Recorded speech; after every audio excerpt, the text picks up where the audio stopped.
monde les connaît. Attendez, là il y a le système d'enregistrement.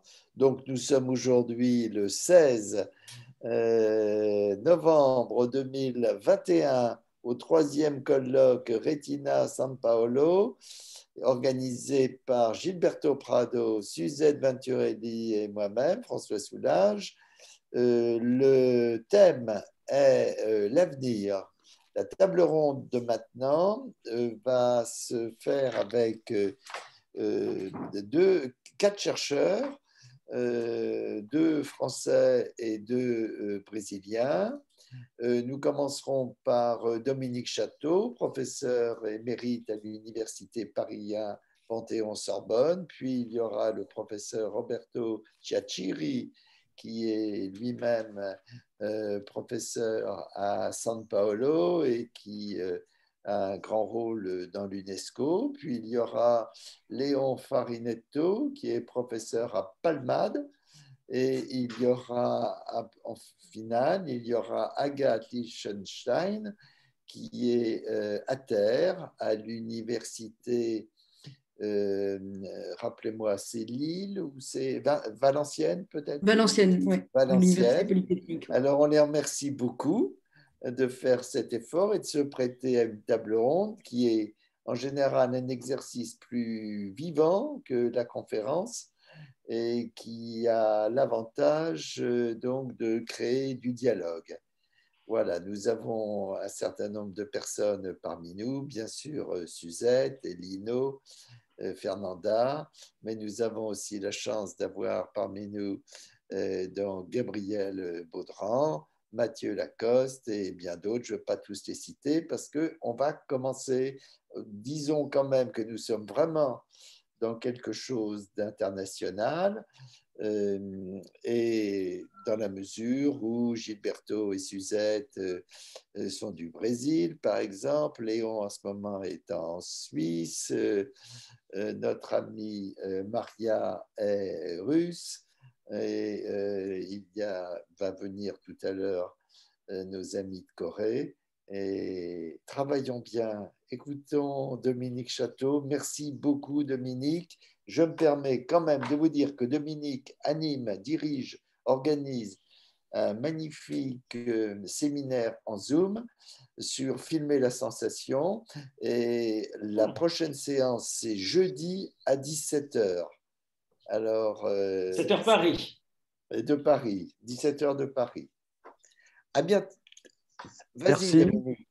Bon, bah merci François. Donc, pour un quart d'heure à peu près, c'est ça? Oui, c'est ça, à peu près. Bon.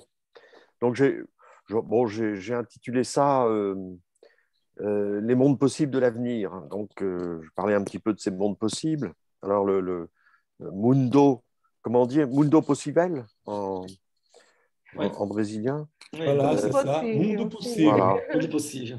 Très bien. Et alors, bon, c'est une notion qui est née deux fois. Finalement, la première, c'est chez Leibniz. C'était la question de savoir si Dieu a créé le meilleur des mondes possibles. Et alors, ce qui est intéressant pour justement commencer à évaluer un petit peu cette notion, c'est que, au fond, Leibniz, évidemment, répond logiquement, d'une certaine façon, qu'on ne voit pas comment Dieu, étant donné ses attributs, pourrait ne pas avoir créé le meilleur des mondes possibles. Mais moi, ce que j'ai fait remarquer, c'est que d'un autre côté, il était très friand de récits utopiques de son époque, parce que ces récits, finalement, envisagent la possibilité d'un monde différent du nôtre et dont on peut penser à certains égards qu'il est meilleur. Et donc, c'est quelque chose qui, voilà, et c'est cette partie-là qui est sans doute la plus intéressante sur le plan artistique. Mais bon, on doit quand même aussi considérer que ultérieurement, cette notion a pris de la substance, disons, dans l'évolution de la logique modale moderne. Hein, c'est la question de la possibilité, parce que quand on dit il pleut, par exemple, c'est ou vrai ou faux, mais si on dit il peut pleuvoir, c'est une autre sémantique finalement. Donc à ce moment-là, il faut qu'interviennent justement les mondes possibles. C'est ce qu'on a établi à cet égard. Il y a deux deux grandes modalités en logique, c'est le possible et le nécessaire. Hein, et la sémantique des mondes possibles nous dit une proposition est possible si elle est vraie dans un monde possible, une proposition est nécessaire si elle est vraie dans tous les mondes possibles. Alors, il y a une autre question aussi qu'il faut noter, c'est que y a, la question de l'actuel, du monde réel actuel, finalement, est venue aussi s'intercaler dans celle du possible, et en particulier les relations entre le monde possible et le monde actuel. Parce qu'on peut se demander si le monde possible comporte les mêmes objets que le monde réel actuel ou pas. Hein, songez par exemple au téléphone portable, hein, qui n'existait pas dans un monde du passé, qui a été possible évidemment, puisqu'il a existé, mais ce téléphone portable qui existe dans le monde actuel.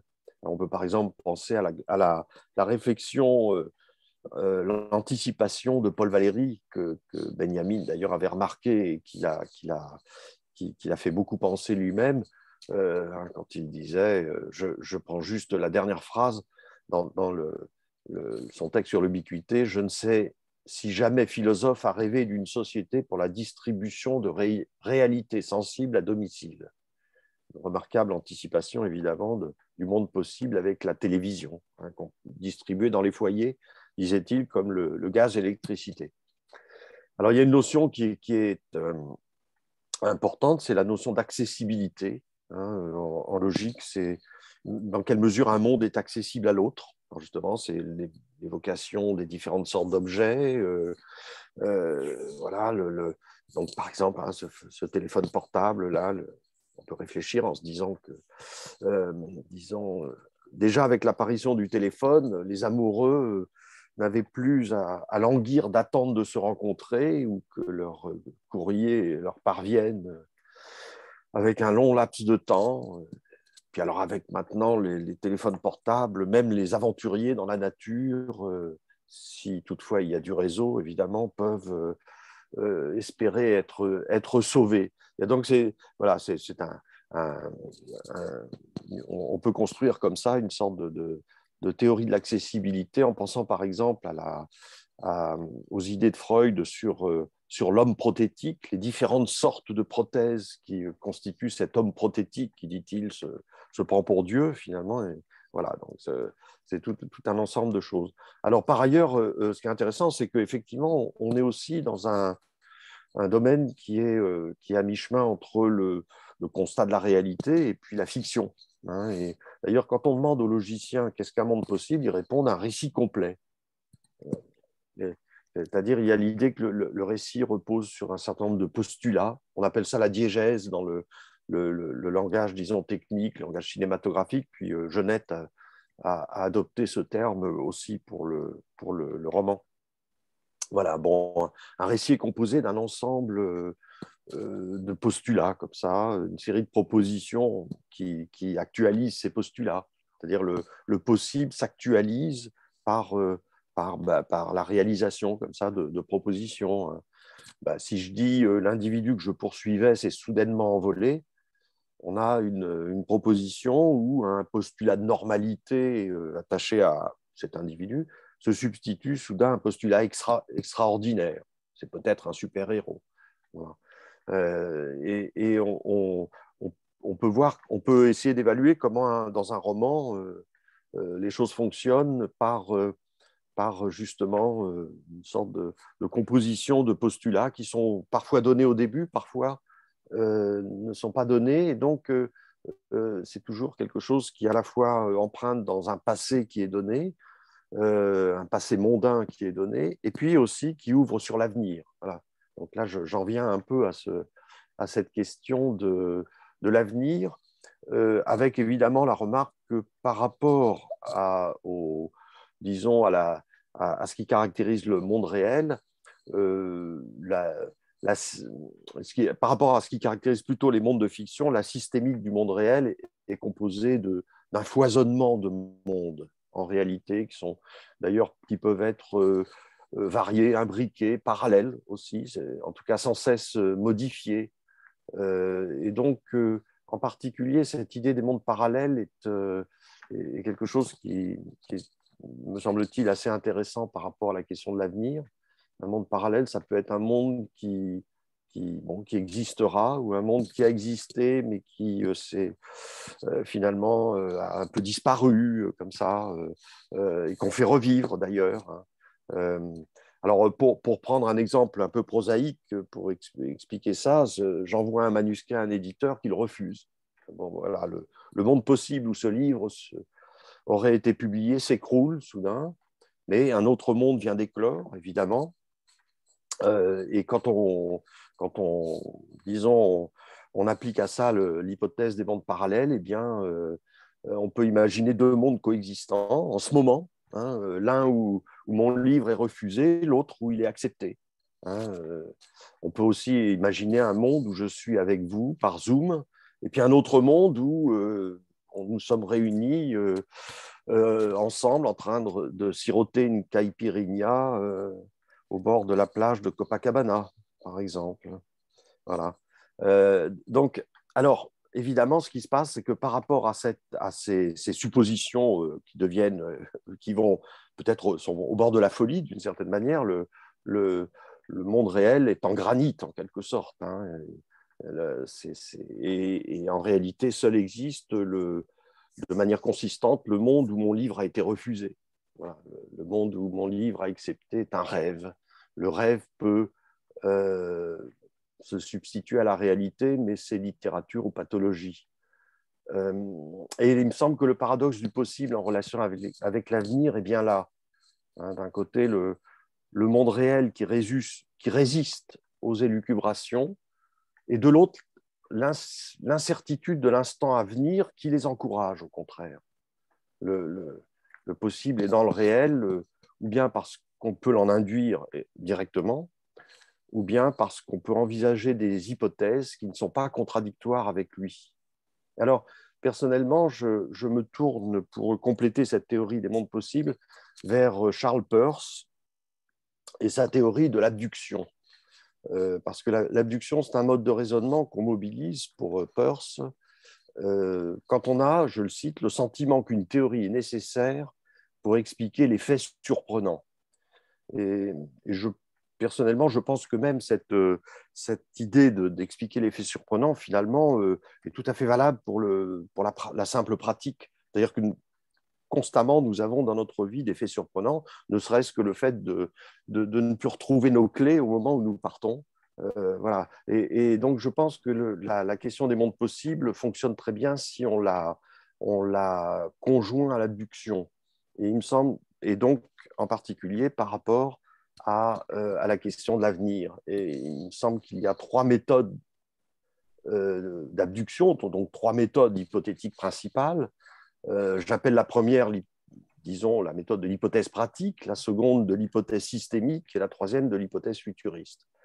Par rapport à l'hypothèse pratique, je trouve qu'il y a un très très beau texte de Freud qui dit « Imaginez un jeune homme pauvre et orphelin à qui vous auriez donné l'adresse d'un patron chez lequel il pourrait trouver un emploi.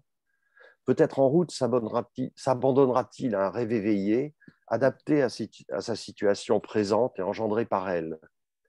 Alors, ce fantasme, dit-il, ça peut être le jeune homme est agréé, il plaît à son nouveau patron, on ne peut plus se passer de lui dans l'entreprise, il est reçu dans la famille du patron.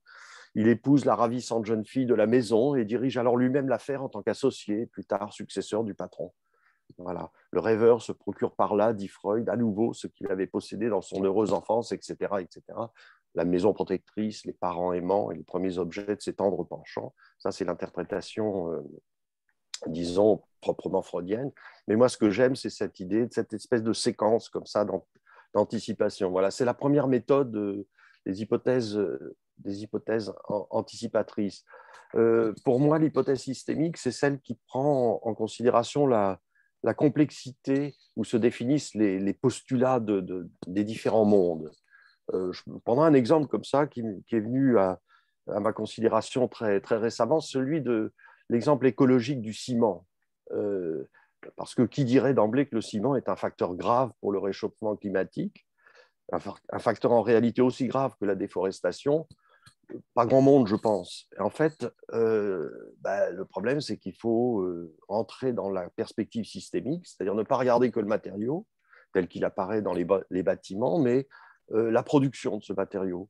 Parce que pour l'obtenir, il faut extraire le calcaire et l'argile, les transporter, amalgamer les matières premières dans des fours puissants dont les flammes montent à 2000 degrés centigrades grâce à des carburants fossiles. L'ensemble du processus donc, produit une immense quantité de dioxyde de carbone ainsi que des rejets CO2.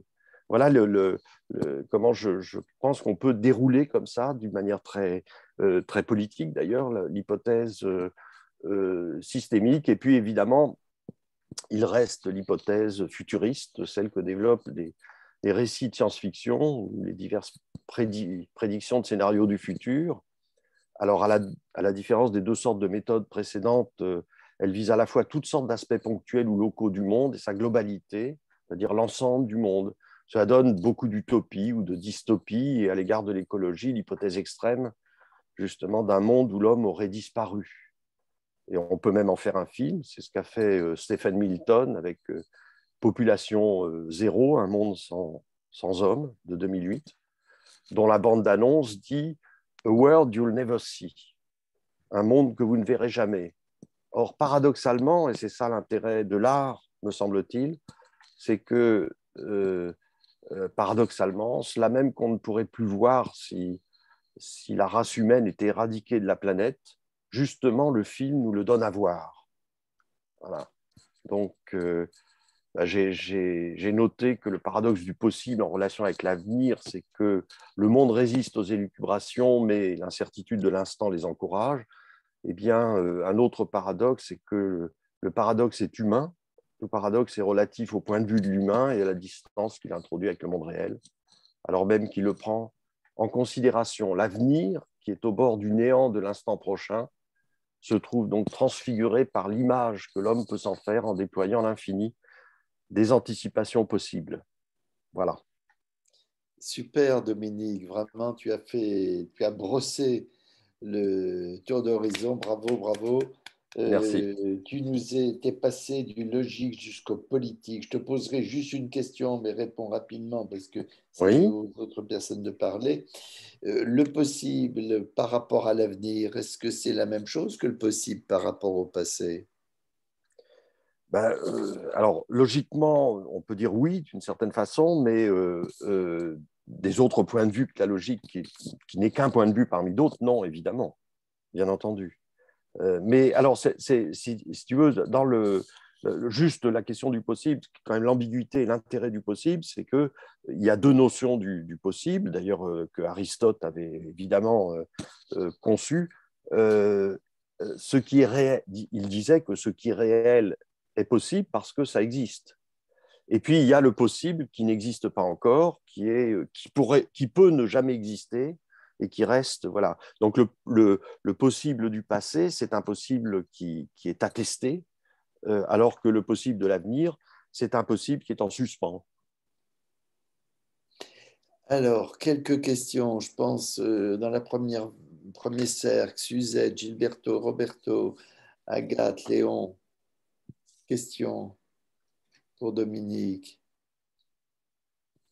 Question courte. Non, pas de question. Juste quand Dominique a dit l'accessibilité d'un monde à l'autre, il y a un moyen. Pour moi, ce moyen, c'est le signe. C'est ce que je vais parler après.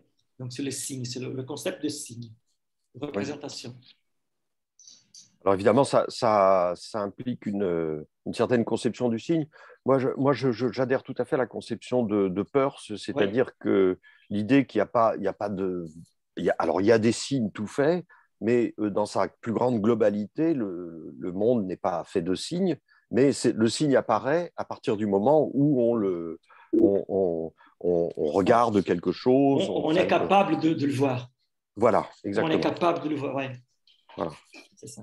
Alors, il y a des signes tout faits, évidemment, les mots que je suis en train d'employer, que vous employez aussi, Roberto. Oui. Et puis, mais il y a aussi tous les objets du monde qui ne sont pas forcément des signes, mais qui peuvent le devenir à tout moment.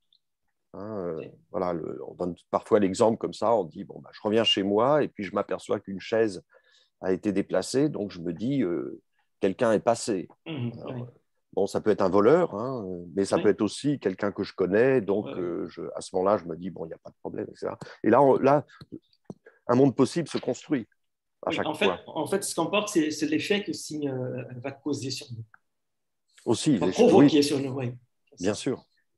Et l'échec peut proposer des récits, peut construire des récits qui en fait, augmentent les mondes possibles. Oui, oui, oui. Bah, merci, Merci. Dominique. Merci, Roberto. Merci. Excellent. Qui encore? Question dans la première. Moi, peut-être. Oui. Dominique, Oui, Léon. bonjour. Bonjour. Un monde impossible, qu'est-ce que tu pourrais nous en dire Ah. d'un monde sans hypothèse, hors hypothèse, non hypothétique? Non hypothétique. C'est-à-dire, alors, le monde impossible, il y a évidemment disons, comment dirais-je, il y a tout un tas de degrés, hein. C'est évidemment une question très intéressante, mais très complexe, hein, d'une certaine façon, parce qu'il y a le monde impossible, parce qu'on est incapable de penser sa possibilité, ou même d'ailleurs, on est incapable de penser son existence. Bon, il y a le monde impossible parce qu'il y a des contraintes, par exemple génétiques, qui existent et qui font que telle chose est impossible par rapport à ça. Voilà. Il y a aussi évidemment le monde impossible par une sorte de complexité de constitution qui fait que bon, il y a tout un tas de possibilités, de possibilités d'impossibilités finalement. Voilà, c'est ce que je dirais. Moi, une chose qui alors particulièrement qui m'a intéressé, puisque je parlais de la génétique, là, j'en ai pas parlé dans mon, mais il y a tout un tas d'anticipations de la science-fiction où on envisage des individus, des aliens, avec plusieurs bras, etc. Bon. Et alors, il y a une chose qui est très intéressante, c'est qu'il y a des chercheurs canadiens qui ont étudié disons, les gènes relatifs aux mains et qui ont découvert qu'en fait, il y avait des doigts manquants dans la main humaine. Donc, effectivement, il était possible il est envisageable d'une certaine façon que si les gènes qui sont en quelque sorte qui sont en sommeil fonctionnaient, ben, on pourrait avoir des mains à 6 ou 7 doigts. Voilà. Donc ça, c'est très intéressant parce que ça veut dire que même par rapport à l'impossibilité, il y a des possibles qui sont en sommeil. Donc l'impossible, ça peut être simplement aussi impossible en sommeil. Excellent, excellent. Ça nous fait rêver. Comme je suis... Je ne sais pas, si tu me voyais avec des tas de Oui. bras comme ça, peut-être que tu ne rêverais pas, mais tu serais peut-être un peu effrayé. Oui. Non, mais c'est intéressant, c'est que Oui. là, ça montre la nature qui a développé certains possibles et qu'en a laissé d'autres, et il est possible. Exactement, oui. Ouais. Ouais. Alors que je pensais, moi j'ai toujours été frappé par la température la plus basse. On ne peut pas aller en dessous, je ne sais plus si c'est moins de 176 ou quelque chose comme ça, à cause du mouvement des atomes. Et si on écrit quelque chose en disant il faisait moins 500 degrés, à l'heure actuelle, on dirait que c'est vraiment de l'impossible absolu. On va Alors, passer. il y a des limites, mais en même temps, on a découvert des êtres dans les profondeurs, Oui, dans des milieux extrêmement froids, qui étaient des êtres vivants. Oui. absolument. Mm. Absolument. Roberto, veux-tu Voilà. prendre le relais? Oui. Merci beaucoup, Dominique, Merci à vous d'intervenir tous de votre écoute. Merci. dans la Merci. discussion. Juste avant peut-être de donner la parole à Roberto, Agathe, vous voulez dire quelque chose ou vous attendez Roberto pour poser la question? Non, je me replaçais, c'est tout, désolé. D'accord. Pour la deuxième personne, enfin pour Roberto, bien d'autres personnes vont intervenir aussi, et je pense en particulier à Thierry Tremblay, s'il le désire, et tout le monde. Roberto, vas-y. Ok. Bon, rebonjour à tous et à toutes. Oui, tout d'abord, je voulais féliciter l'organisateur, et remercier pour l'invitation qui m'a faite François. Je suis très content. Et moi, je m'excuse, mais je serais très, très théorique et je crois très rapide. Donc, je voulais justement partager l'écran. Si j'essaye. Alors, c'est qui fait le partage d'écran? Voilà, ça y est. Ça y est? Ça y est. Vous le voyez déjà? Oui. Très bien. Oui, OK. Bon. J'ai intitulé ma présentation L'avenir, une potentialité dans l'optique de Charleston Peirce. Alors, je vais demander à Dominique s'il peut m'aider parce que si je fais faute là, donc tu me corriges s'il te plaît. Pas de problème. Donc, je suis un sémioticien chrétien, donc je fais mes études basées sur la philosophie et la sémiotique de Peirce, qui était le père de la sémiotique moderne,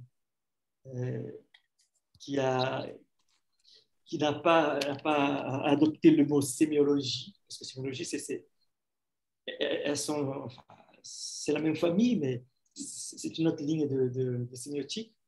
Donc, Peirce, c'est un sémioticien pragmaticiste, comme il voulait, pas pragmatiste, mais pragmaticiste, et puis un sémioticien phénoménologique.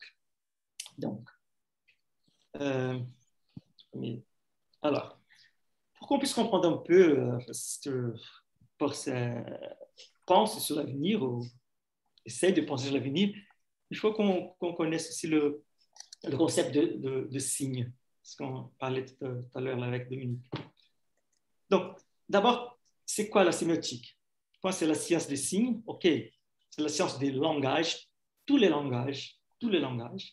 Et pour moi, la définition la plus proche de sémiotique, moi, c'est la science de l'interprétation des choses.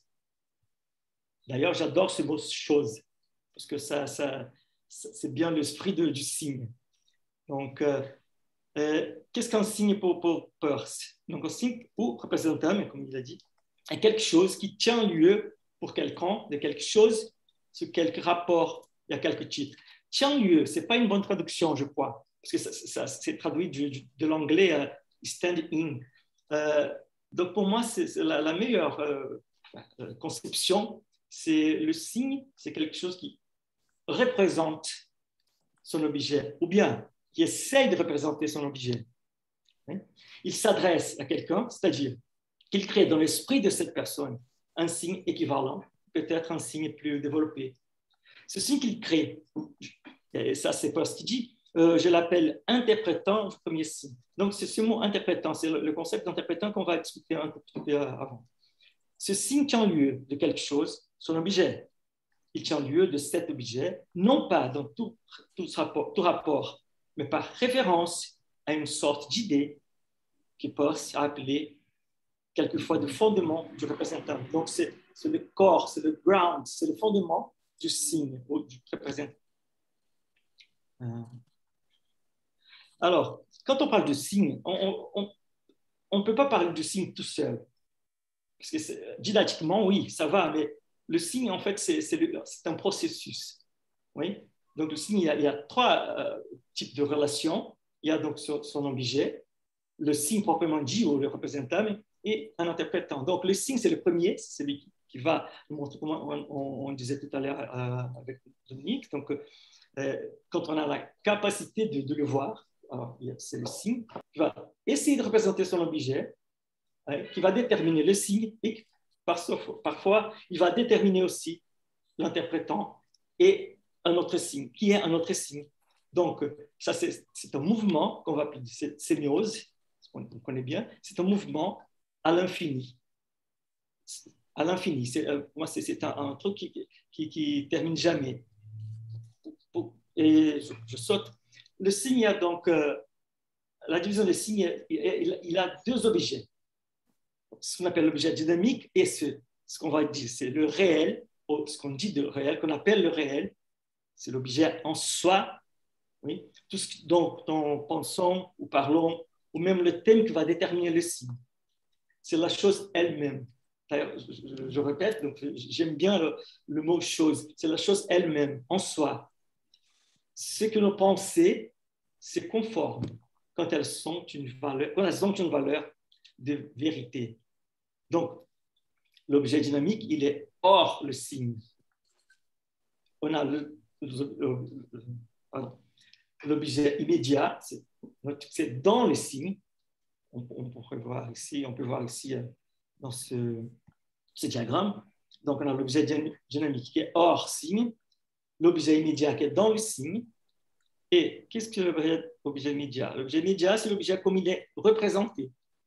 C'est l'aspect que le signe coupe du réel, de l'objet dynamique, pour le représenter, pour l'essayer de représenter. Alors, l'objet immédiat est dans le signe, l'objet sémiotique tel qu'il apparaît dans la sémiose, c'est-à-dire la façon dont l'objet est représentativement présenté dans ce processus. C'est la chose immanente de la sémiose. La chose ici représentée, la chose comme elle semble à être, pensée à être. C'est que nous pensons, c'est ce que nous pensons être, nonobstant notre réflexion à ce sujet soit faux ou vrai. L'objet dynamique, le réel, il est nécessaire pour la conception de la vérité. L'objet immédiat pour prendre en compte la possibilité d'erreur. Donc, ce que disait ce matin François sur l'interprétation, donc on n'est pas sûr de l'interprétation. Hein? Chacun a son interprétation. Et ce qui va nous intéresser plus, c'est la notion, le concept interprétant. Donc, le signe, il y a 3 interprétants. Qu'est-ce qu'un interprétant? Bon, l'interprétant immédiat, c'est tout ce que le signe est capable de produire un esprit interprétatif, même s'il ne trouve pas un esprit interprétatif. C'est le fait que chaque signe a sa propre intelligibilité, sans même avoir encore un interprète. Donc, le signe, il est là, mais il faut qu'il trouve un interprète. Il faut qu'il trouve un interprète capable de le lire, quoi. Ouais. Et ça va dépendre aussi du contexte. En portugais, par exemple, on a le mot manga. Manga. Donc, c'est le même signe, hein? M-A-N-G-A, manga. Donc, c'est dans le contexte de fruits, c'est le fruit manga. Mais chez un couturier, on dit manga. Manga, c'est ça aussi. Donc, c'est le même signe. Ça va dépendre aussi du contexte où il est. Donc, l'interprétant, c'est un autre signe qui va être créé dans un esprit interprétatif, dans une tête quelconque. Pardon, c'est la potentialité de créer ça, ce qu'on va appeler des interprétants dynamiques, en fait. L'interprétant dynamique, c'est effectivement ce que le signe va produire dans un esprit singulier, dans mon esprit, dans ton esprit, dans ma tête, dans vos têtes. C'est l'expérience acquise dans tous les actes de l'interprétation et qui est à chaque fois différent à tous les interprètes. Donc, bien sûr, comme avait dit Dominique, un mot, par exemple, un mot maison, bien sûr qu'on va l'interpréter d'une façon collective, quoi. C'est maison. Mais qu'est-ce que ce mot maison représente pour moi, pour toi? Qu'est-ce qu'elle nous ramène, nous rapporte? Oui. Alors, et enfin, il y a l'interprétation final qui ne signifie pas la fin. Donc, c'est final, c'est donc ça, on peut lire à l'avenir. Donc, il ne consiste pas seulement dans la façon dont l'esprit réagit au signe, mais la façon dont il réagirait, tout esprit, compte tenu de certaines conditions, ou même le résultat d'interprétation à laquelle chaque interprète est destiné à arriver, si le signe est suffisamment pris en compte.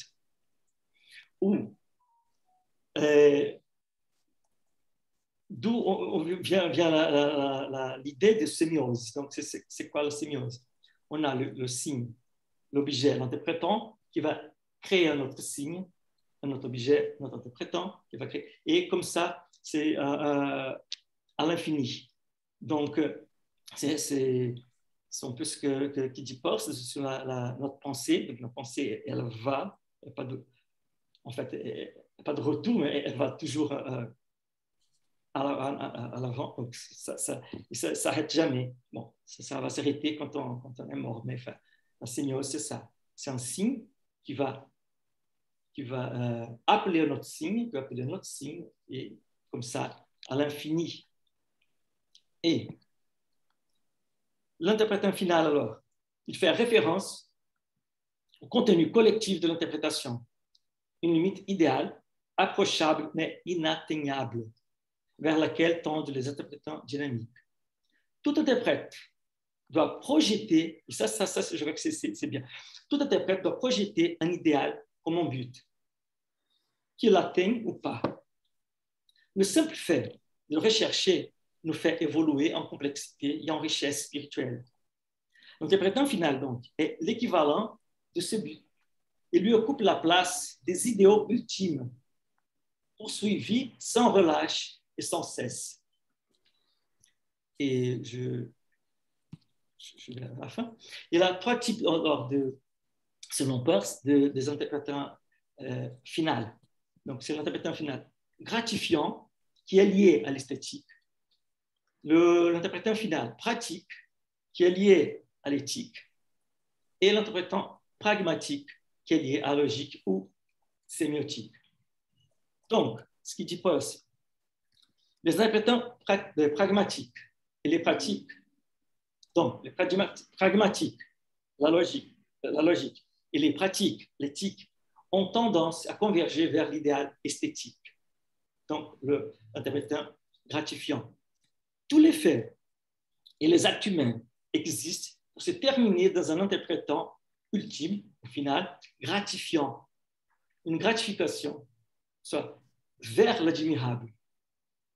Exactement ce que l'art, et ça je cite le Sessentael, exactement ce que l'art et la littérature ont toujours été les plus capables de le produire. Et si vous permettez, je vais lire un petit extrait du paragraphe 86 du volume 2 de Collected Papers de Peirce, qui dit ça. Considérons maintenant l'être infutur.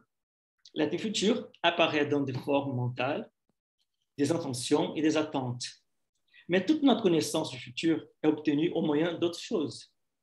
Dire que l'avenir n'influence pas le présent est une doctrine intenable. C'est la même chose que de dire qu'il n'y a pas de cause finale ou de fin. Une telle action, par causalité finale, constitue l'évolution. Mais il est vrai que l'avenir n'influence pas le présent de la manière directe et dualiste dont le passé influence le présent. Il faut un instrument, un moyen. Toute notre connaissance des lois de la nature est analogue à la connaissance de l'avenir, en ce sens qu'il n'y a pas de moyen direct par lequel ces lois peuvent nous être connues. Nous procédons ici par expérimentation. Nous devinons les lois pièce par pièce. Et alors, nous demandons, et si on variait un peu notre procédure? Le résultat serait-il le même? Nous essayons et, si nous sommes sur la mauvaise piste, une négation catégorique est rapidement placée sur la conjecture initiale et ainsi, nos conceptions deviennent progressivement de plus en plus correctes.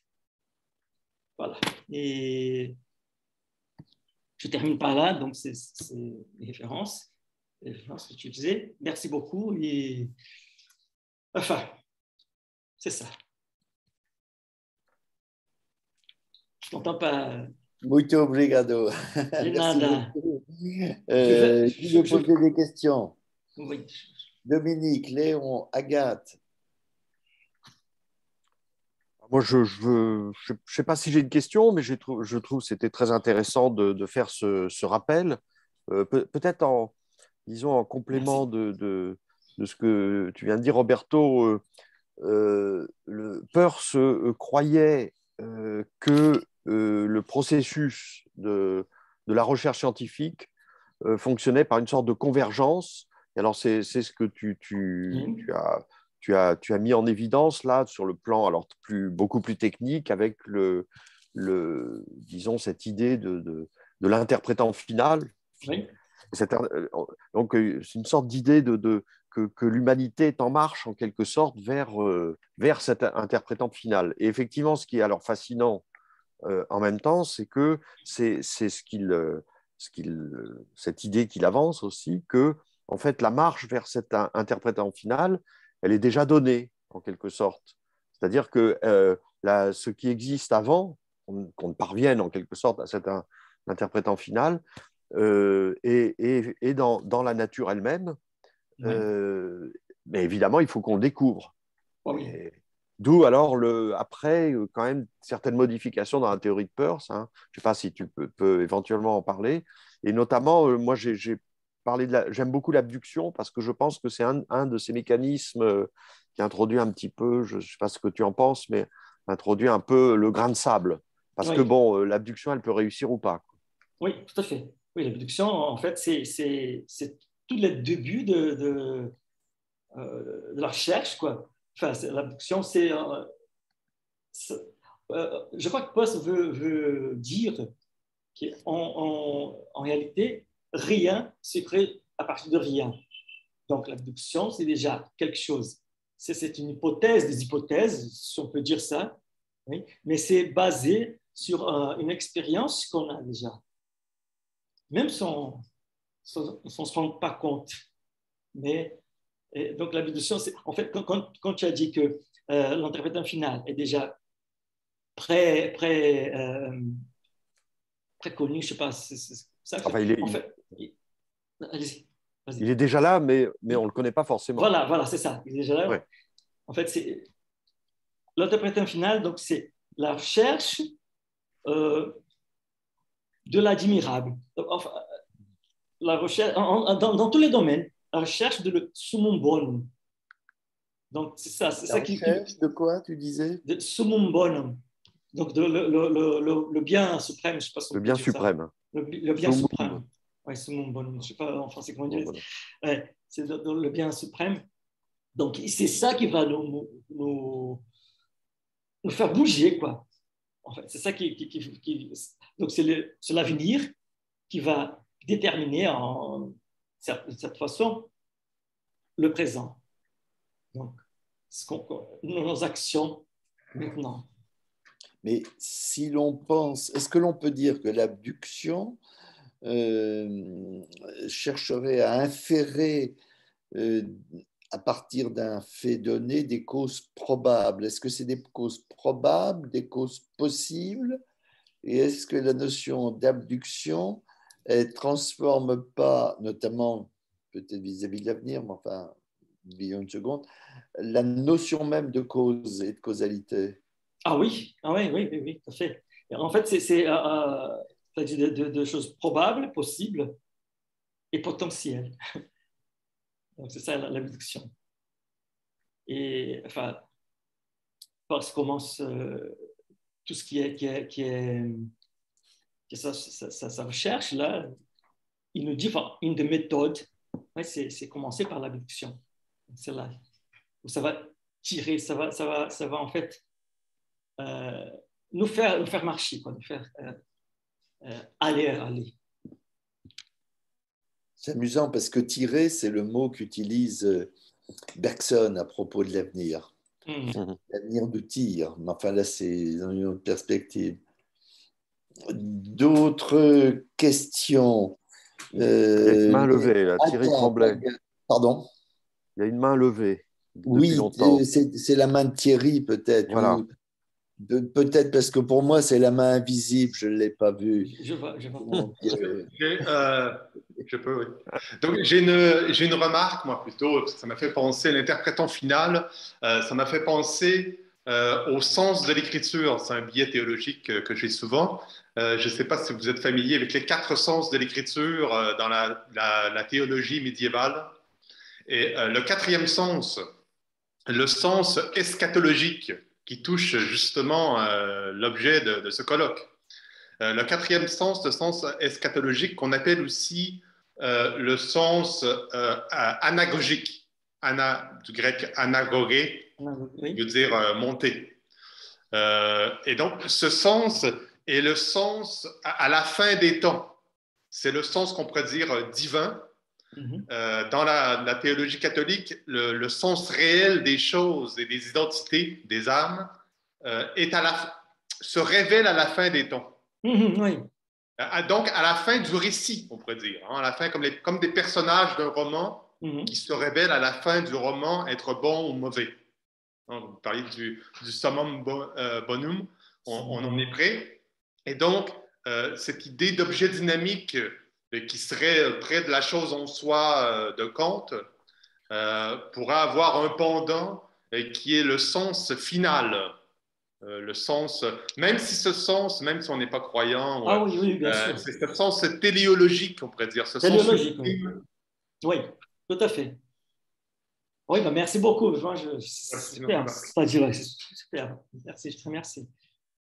Oui, c'est passionnant ce que tu dis là. À la fois, comment peut-on aussi évaluer quelqu'un? C'est l'avenir de quelqu'un qui nous permettra de pouvoir l'évaluer et dire qu'il est. Oui, il y a un background théologique qui est très important. On aurait pu avoir une communication, on en aura peut-être une sur l'Apocalypse ou aussi avec la question du futur dans la théologie, c'est très intéressant. Une personne qui faisait le catéchisme m'avait dit qu'elle avait demandé à des enfants de 8 ans de faire un petit dessin pour représenter le Christ en croix. Et alors un enfant avait fait un dessin et il avait bien sûr mis une petite bulle et Jésus disait « Moi je m'en fous, dans 3 jours je suis ressuscité ». Alors on avait oublié le « Mon Dieu, pourquoi m'as-tu abandonné ?» Vous voyez ? Ah oui. Et c'est pour ça qu'il y a toujours, c'est jamais joué. Hein. La théologie, c'est comme le tiercé, on n'a jamais la combinaison. Tiercé, bien sûr, c'est la grande référence à la Trinité. Et qui veut poser des questions? Léon, Thierry, Gabriel, Joy. Je ne sais pas si ça me paraît bizarre, l'idée de, justement, l'idée d'objet dynamique, et même d'interprétant dynamique dans le sens, ce qui est le plus intéressant, c'est ce dynamisme. Mais est-ce que ce dynamisme est caractérisé en tant qu'objet déjà, ou bien en tant qu'interprétant? C'est-à-dire, parce que ce sont les deux choses qui sont extérieures. Oui. Donc, et puis, est-ce qu'on pourrait dire d'un dynamisme, voilà, un objet hors signe, vraiment, hors signe, en tant qu'objet, en tant que quelque chose de délimité, de séparé des autres choses. Est-ce que cette production des séparations, des distinctions entre les choses n'est pas déjà quelque chose de significatif, donc appartient déjà au langage? Et même chose pour l'interprétant dynamique, c'est-à-dire de notre esprit. C'est complètement inaccessible, autant que cette dynamique des choses qu'on n'est pas accessible en tant qu'objet.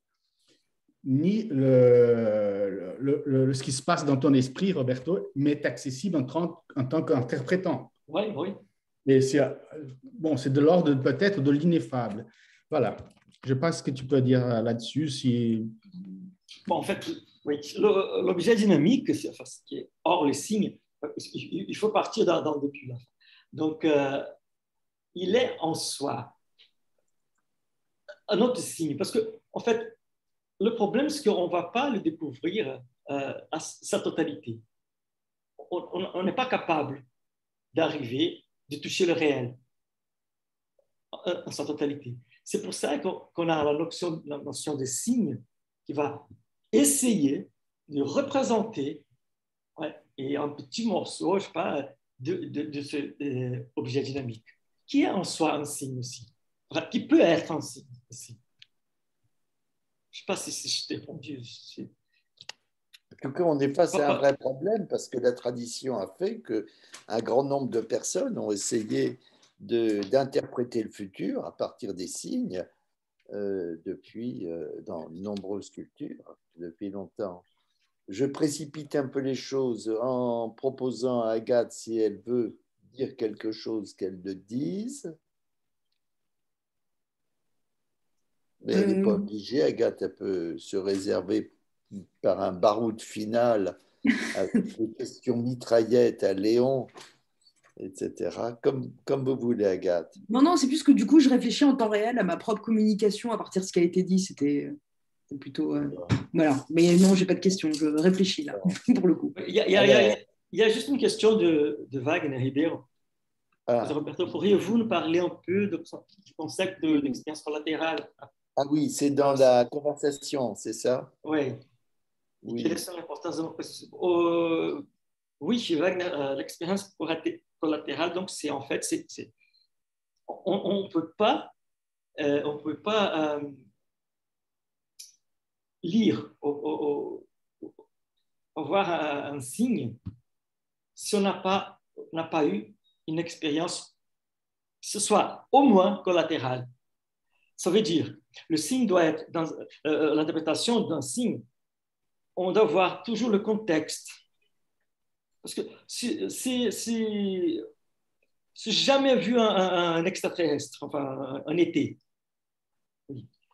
il se peut qu'il soit par là, mais je ne le vois pas. J'ai jamais eu une expérience comme ça, ou même une expérience, expérience collatérale, donc parallèle. Et c'est pour ça l'importance d'avoir une expérience en répertoire, je veux dire, oui, pour pouvoir interpréter un signe. C'est la capacité qu'on a, qui n'est pas vraie ou fausse, mais la capacité qu'on a d'interpréter un signe. C'est ça. Je t'interromps, Roberto, parce que Pardon? Léon me fait des grands signes comme ça. Il dit et moi, et moi, et moi. Vas-y, Roberto. Non, Vas-y, Léon. Excusez-moi. Non, je dis ça. Alors, merci à tous. Merci pour l'invitation. Merci pour. Je suis très content d'être avec vous, comme ça, de cette façon un peu virtuelle, mais c'est comme ça. Bon, je vais parler de futur et avenir. Non? Je vais lire un texte. J'espère que ce ne soit pas très, très long. Je ne crois pas que ce soit. Parce qu'autrement, le censeur coupera Oui, le texte. tu me coupes, François, et puis je fais des sons. J'ai amené mes ciseaux là. Alors, comme point de départ de cette interrogation, nous avons deux mots, futur, avenir. Sont-ils des synonymes? Bon, si je regarde le dictionnaire, oui, le dictionnaire me dit oui, futur et avenir signifient à peu près la même chose, le temps à venir, le temps à venir.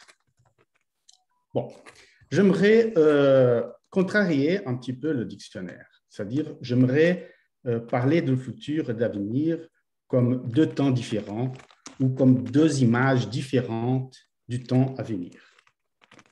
Le temps à venir est une expression curieuse. Donc, elle semble parler du temps comme si on parlait des choses, d'une chose étendue, d'une chose limitée, soit un corps. Hein?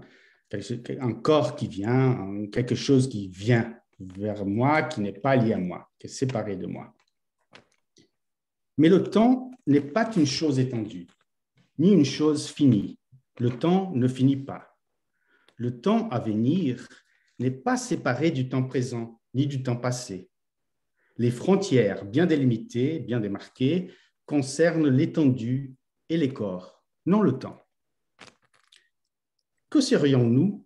Quelle expérience ferions-nous de nous-mêmes dans le temps à venir si le temps à venir pouvait absolument se séparer de notre temps présent et passé, comme deux corps se séparent nettement l'un de l'autre?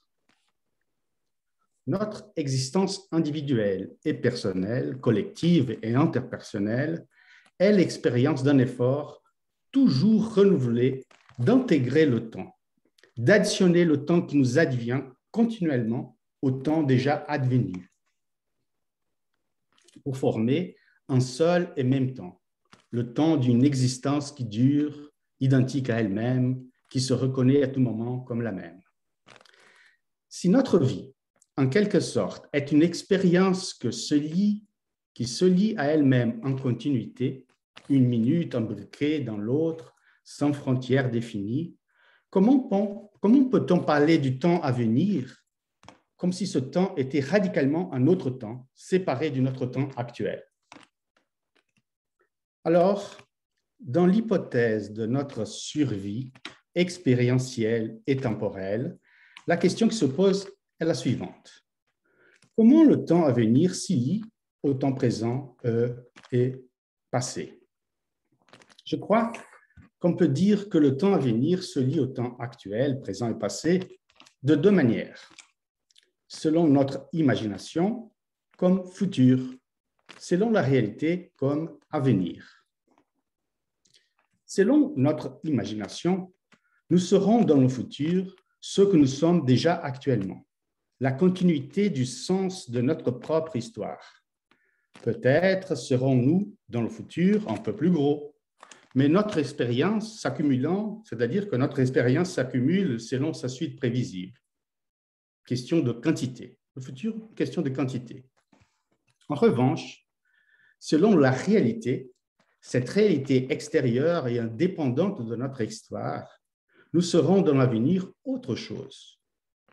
Il nous faudra intégrer une suite temporelle de différences réelles. Nous serons à l'avenir le résultat de cette intégration. Et si l'on pouvait comparer notre corps à venir avec notre corps actuel, on ne pourrait pas dire que notre corps à venir est le corps actuel un peu plus gros ou un peu plus vieux. Non. Certes, on reconnaîtrait entre les deux corps un air de famille, un peu indéfini, qui pourtant n'effacerait pas leurs différences réelles. Question donc de qualité. Selon notre imagination, nous l'avons dit, le temps à venir est le futur. Le futur est un mode du temps qui est antérieur à notre expérience. Il est antérieur à notre expérience dans la mesure où il se lie à notre histoire passée d'une manière compréhensible. Le futur, déjà, nous le comprenons. Le futur n'est qu'une projection de notre expérience actuelle sur le temps à venir, sur l'écran imaginaire de ce qui n'est pas. Bien sûr, tout peut se passer comme projeté. Mais n'étant pas plus que la projection de notre histoire sur un écran imaginaire, le futur, de fait, n'adviendra pas. C'est-à-dire, il est déjà advenu, puisqu'il nous advient du passé. Ceci correspond à une image du temps comme un fleuve dont le courant irrésistible, venant d'une origine en amont, nous emporte avec lui en aval. Le sens de cet emportement nous vient de la source. Nous imaginons le futur comme le déploiement compréhensible et incontournable de notre histoire. Le courant du temps nous vient du passé et nous apporte au présent vers le futur, vers le temps à venir, tel que nous l'imaginons à partir de la disposition pleine de passé de notre expérience présente.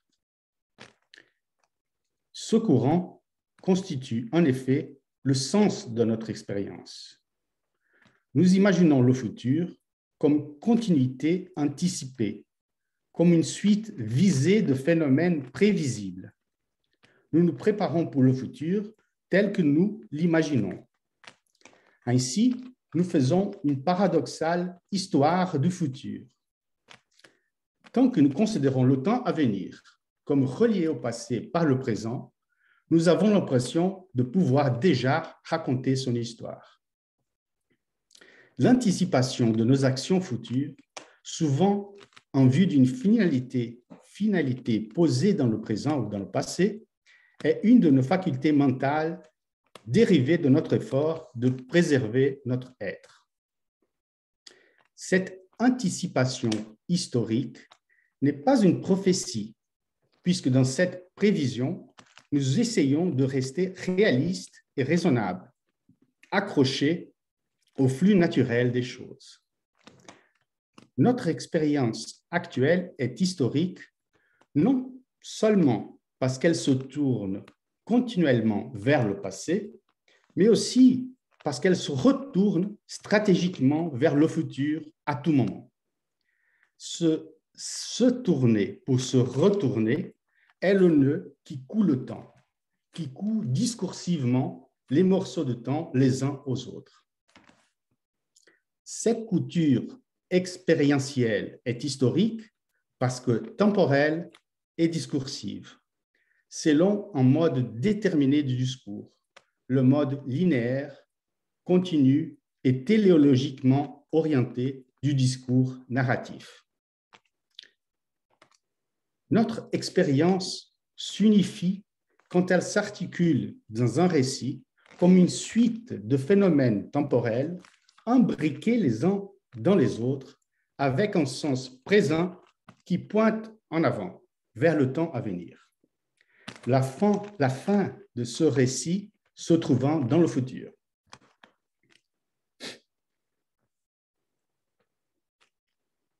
Notre expérience actuelle, la manière selon laquelle nous sommes situés dans le présent et orientés vers le futur, est constituée d'un sens qui nous vient du passé, mais s'établit dans le présent continu.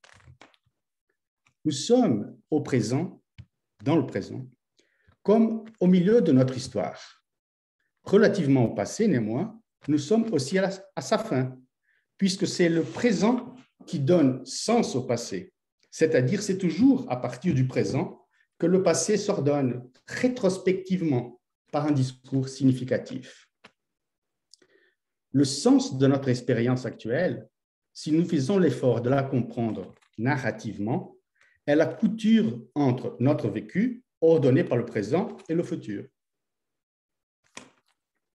Bon, jusque-là, nous avons parlé de futur. Comment peut-on parler de l'avenir? Il semble que l'on puisse parler de l'avenir. Il semble que l'on puisse pas parler raisonnablement du temps à venir, sinon en termes de futur, comme la suite continuée de notre expérience actuelle. Il n'y a pas d'histoire raisonnable ou significative de l'avenir. L'avenir est proprement ineffable, ce qui ne peut pas être raconté, sinon selon le mode incompréhensible de l'oracle ou celui fou de la prophétie. L'oracle et la prophétie n'ont pas de sens, justement parce qu'ils sont des modes du discours qui sont en discontinuité avec l'histoire de notre expérience. Si le futur est la projection téléologique de notre expérience actuelle, l'avenir est l'injection de l'événement dans le temps présent, ce qui fait éclater le futur. L'événement nous laisse sans mots et sans futur. Il nous met face à l'avenir. Sans l'événement, le temps à venir sera le futur. Avec l'événement, il sera l'avenir. Le nœud temporel qui au présent coud le temps à venir avec notre origine est rompu par l'émergence de l'événement, Peut-être notre première réaction à l'événement est la négation. En le niant, on cherche à l'effacer. Mais il arrive que l'être de l'événement ne se plie pas à notre désir et s'impose à lui réellement. Notre effort existentiel cherche alors à assimiler l'événement, à le digérer, à le faire passer par notre bouche, à l'introjecter pour le projeter comme récit, comme discours raisonnable, en le renouant à notre passé. Ce processus d'introjection de la différence, autrement inassimilable, constitue le principe de l'identification.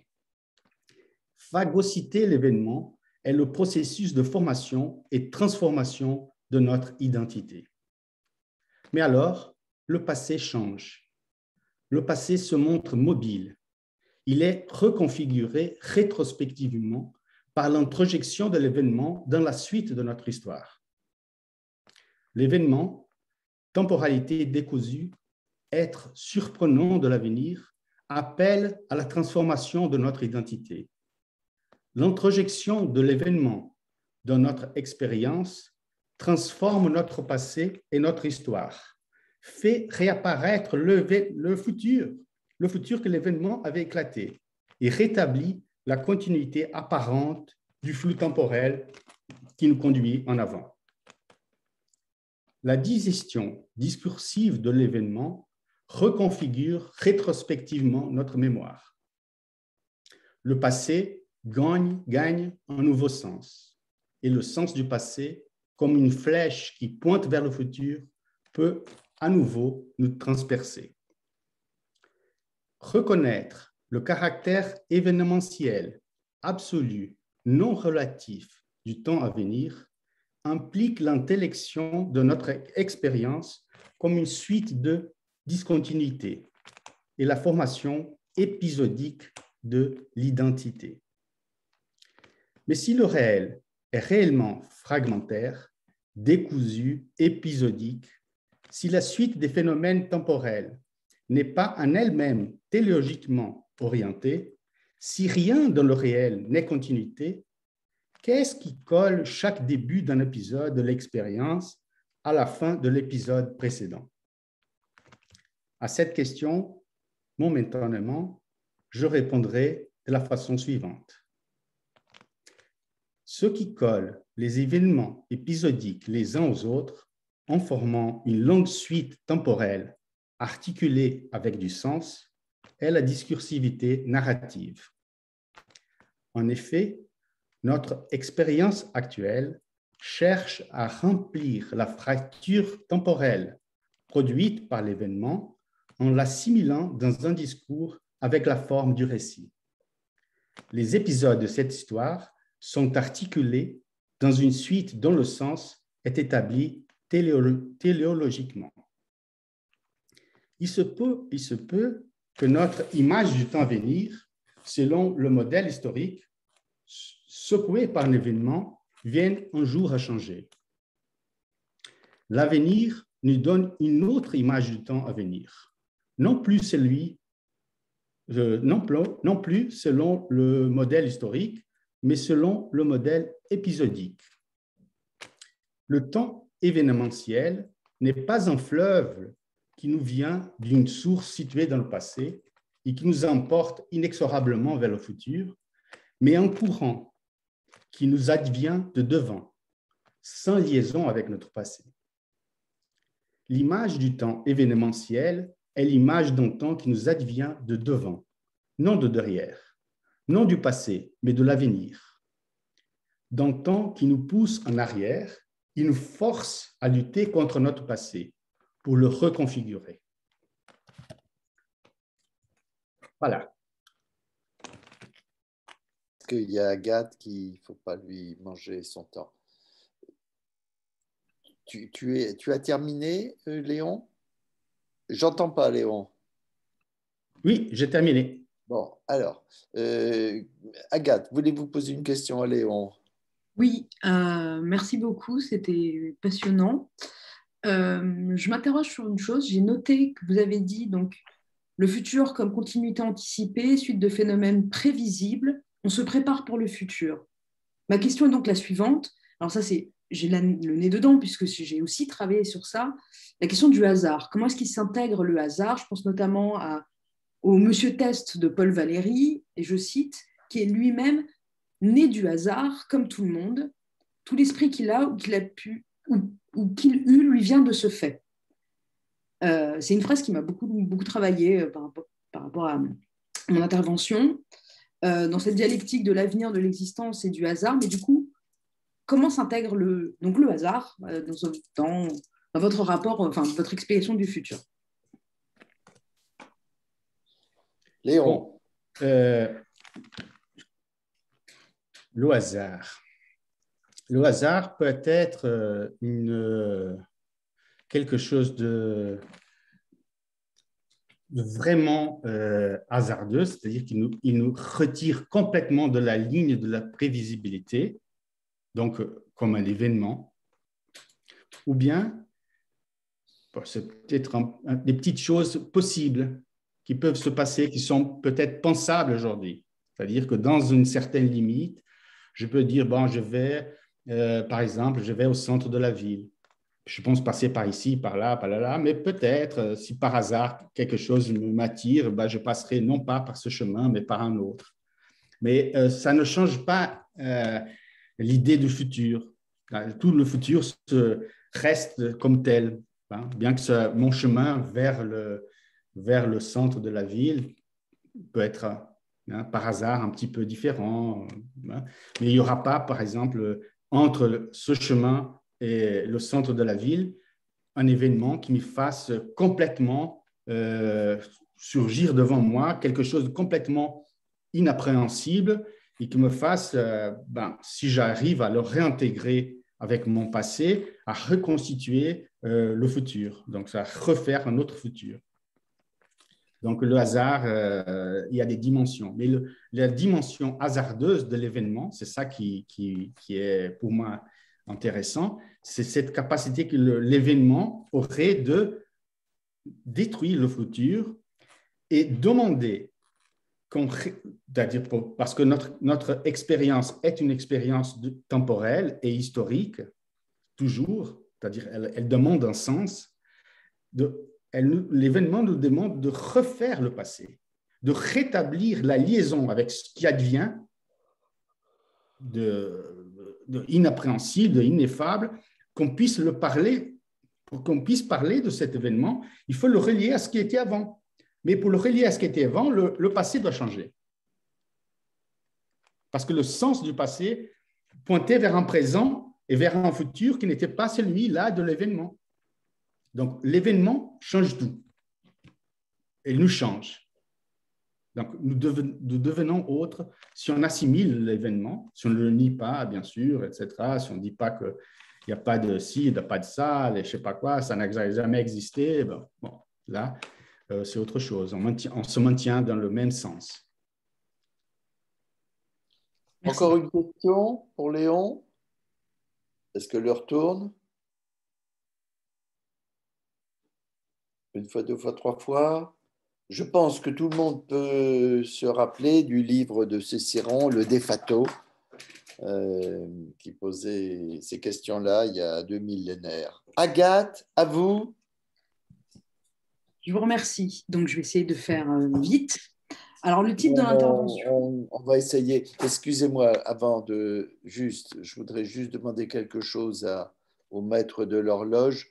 Gilberto et Suzette, on peut aller jusqu'à quelle heure exactement? Ils ne sont pas là, on va essayer d'aller le plus loin possible. Ok. Je pense que c'est un hasard, mais mon intervention, je pense, s'intègre bien après celle de Léon. Donc, hasard à questionner.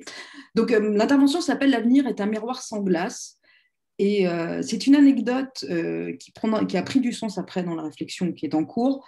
C'est une de ces phrases un peu idiotes qu'on trouve partout sur Internet, qui viennent décorer les posts qu'on peut faire sur Facebook, et qui m'a d'abord intriguée et qui est devenue donc, pour moi un sujet de réflexion malgré moi, dont l'explication va se dérouler au fil de la présentation. Donc, je vais certainement dire au début des choses qui ont été redites. Je prie de m'en excuser, mais elles prennent leur importance après aussi. Donc effectivement, l'usage ramène généralement l'avenir à la question du futur. Cependant, c'est comme si c'était normal, ou du moins d'usage, d'intervertir les deux termes. D'ailleurs, il y a plusieurs langues où futur et avenir ne sont pas distincts dans la terminologie employée. Et d'après le Robert, le futur est, je cite, ce qui appartient à l'avenir.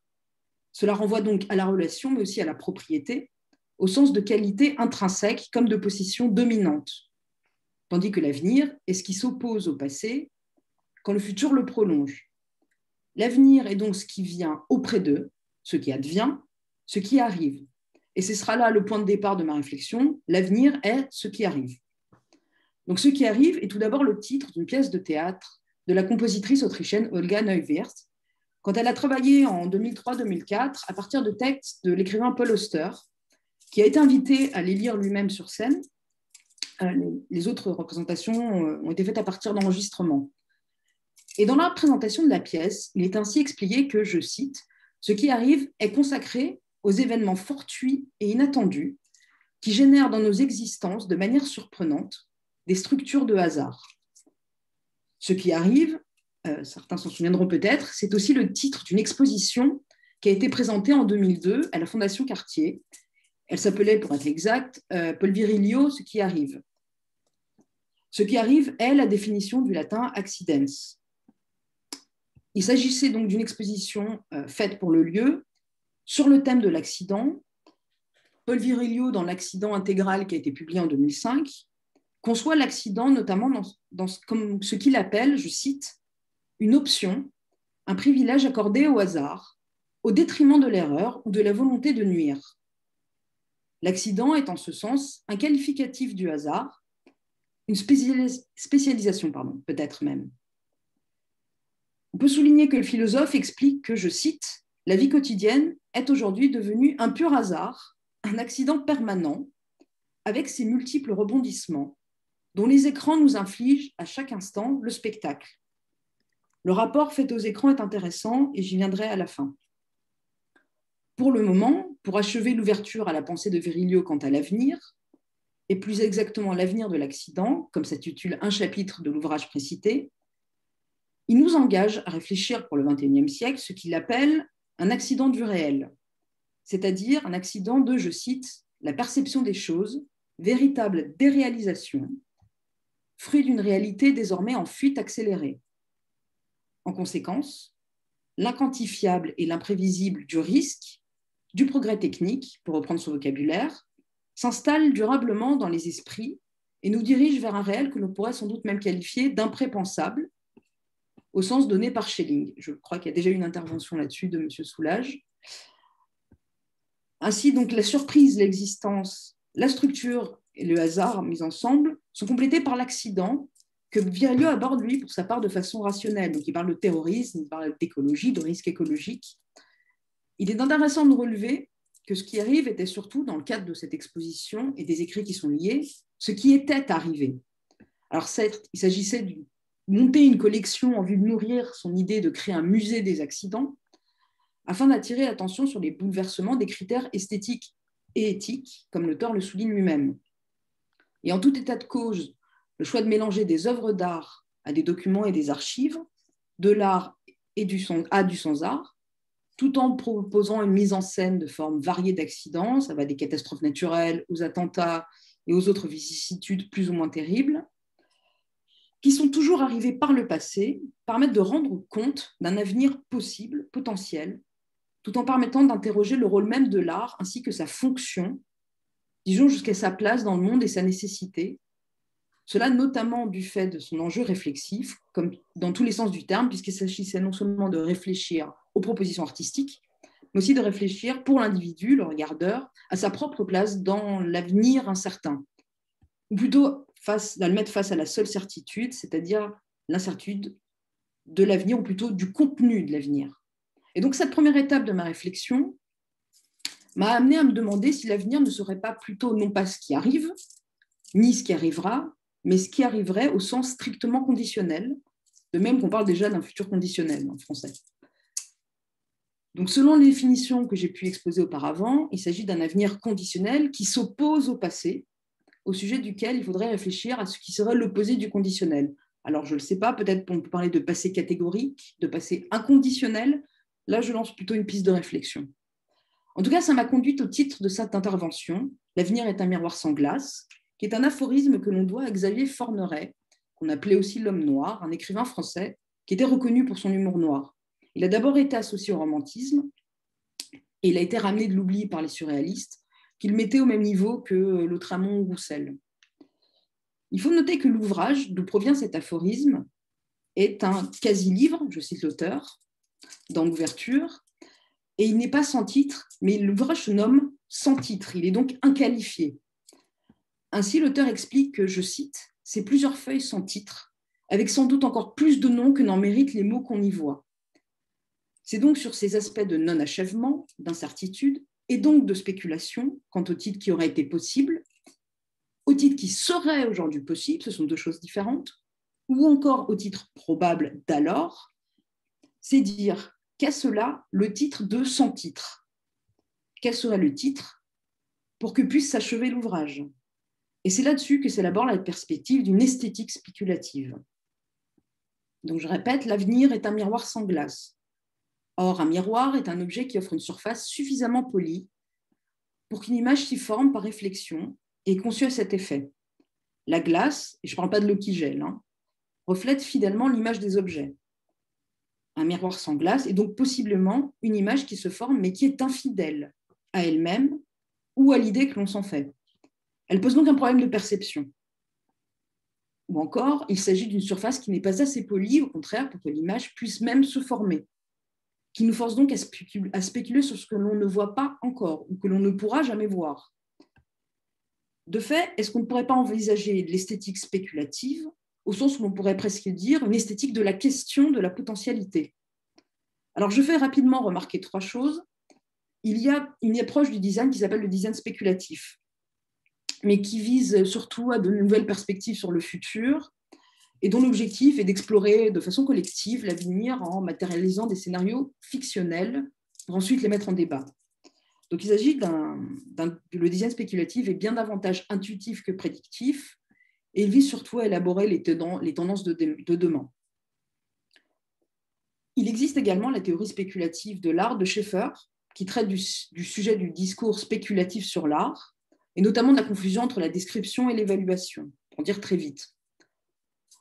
Par ailleurs, je laisse complètement de côté les domaines tels que les mathématiques ou la finance, ce n'est pas du tout ça qui nous interroge. L'objectif est donc de proposer les prolégomènes à une esthétique spéculative pour se concentrer sur l'art et le sans-art.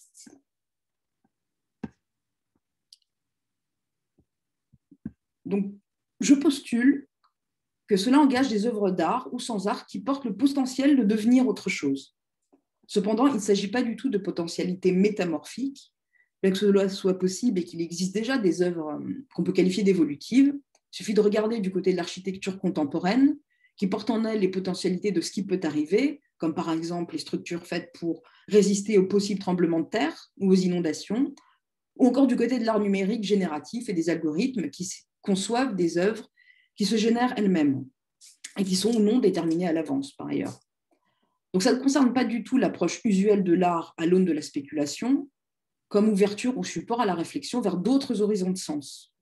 L'idée que j'essaie ici d'amener est que l'esthétique spéculative ne vise pas à spéculer sur l'avenir et les futurs possibles de la réception, en proposant de s'émanciper des modes traditionnels de conception ou encore de compréhension de l'art, par exemple en ératant les catégories usuelles ou en ne s'attachant qu'aux pratiques de rupture. Cela parce que ça conduit à la fin à des nouvelles catégories qui, plus ou moins dans le temps, font consensus. On l'a vu beaucoup au travers de l'histoire de l'art. L'idée que je soumets ici, et je répète, ça reste une réflexion que j'échange avec vous, est de proposer donc une esthétique spéculative pour explorer une forme d'expérience esthétique suivant une conception esthétique de la spéculation qui révélerait le sens ultime de toute question, c'est-à-dire celui de l'avenir lui-même.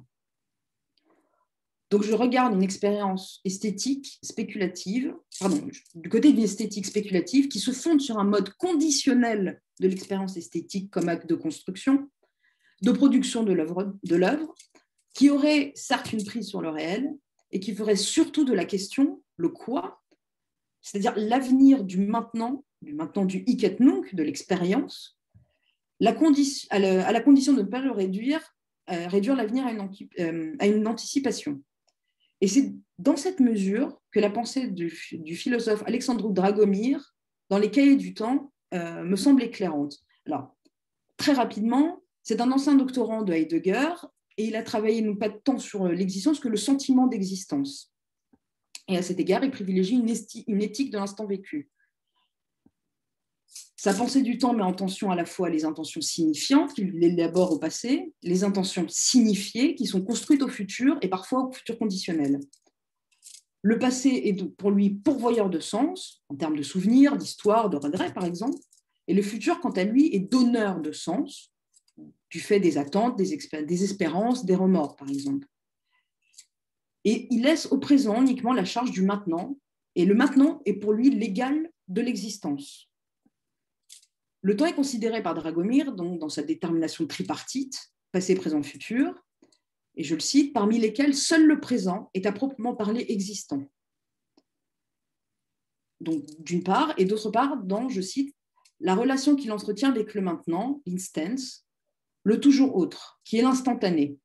Donc, de façon très synthétique, et là je ne rends pas justice à sa philosophie, elle est articulée autour d'une posture fondamentale, le présent et le maintenant est pour l'homme l'existence de ce qui existe, et il est à ce titre donneur d'existence, en tant qu'il y pourvoit l'existence et le présent, du fait de l'instant qui le ramène au maintenant au sein duquel il fonde toute conscience, je cite, à laquelle on donne une teinte intentionnelle et ontologique.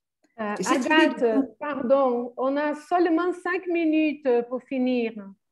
Parce qu'on doit être exact avec le système. Mais il me reste un paragraphe. OK, thank you. Merci. Même pas. Même pas. Donc, cette idée de teinte intentionnelle et ontologique me semble extrêmement précieuse et elle nécessiterait à cet égard d'être travaillée. Donc, il postule également, je le cite, que c'est l'avenir lui-même qui est la question. Et c'est la réponse qui est la cause de la question. Comme l'œuvre d'art est en soi une forme de réponse, le regardeur, de même que l'artiste, produisent des questions auxquelles l'œuvre aurait, dans cette considération, déjà répondu. L'avenir est ce qui donne sens à l'existence, qui, elle, pourtant, n'est pas question. Et c'est au moment, je cite, où le quoi, qui est la réponse, rentrera en contact avec l'existence, qui, je le répète, chez lui, est égal au maintenant, qu'une question sera donc véritablement posée. Et ce moment n'est autre que l'avenir qu'il formule ainsi. Qu'est cela qui est? Donc voilà, donc j'arrête maintenant, mais très rapidement, en fait, ça m'est né à l'idée d'interroger les NFT, cette nouvelle forme d'art qu'on voit un peu partout, qui sont des jetons non fongibles constitués à partir de la blockchain, etc. Il y en a un qui s'est vendu 69 millions de dollars il y a quelques temps. Mais ce qui est intéressant pour ça, ce n'est pas tant la valeur de ces images, mais plutôt le fait que les gens n'arrivent pas du tout à évaluer ces images. Et finalement, le problème, c'est la question qui se pose, c'est que sont ces images qui sont? Voilà, donc je terminerai là-dessus. Je vous remercie. Merci beaucoup, Agathe. Que sont ces images qui sont? Je crois que là, ça devient un sommet.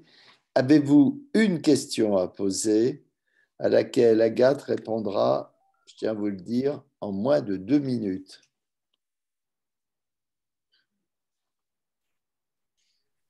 Sinon, François, j'aimerais bien féliciter tous les communicateurs. Ça, c'était génial. C'était une table ronde fantastique. Malheureusement, on a eu un problème technique. Merci Dominique Château, Robert Chiacri, Iléon Farnetto et Agathe Lichtenstein. On a très bien terminé. Merci beaucoup, mais on doit partir. Merci. Parce que, attends un peu, Suzette, parce que en minute de plus, ça va plus trop. Parce qu'en fait, on a un problème technique dans nos mondes possibles d'Internet. Parce qu'on a acheté les mondes parallèles. Plusieurs licences, mais en fait, on a des problèmes. Mais c'était vraiment très, très, très beau, une très belle table ronde. On vous remercie beaucoup, à vous tous. Et mais il faut que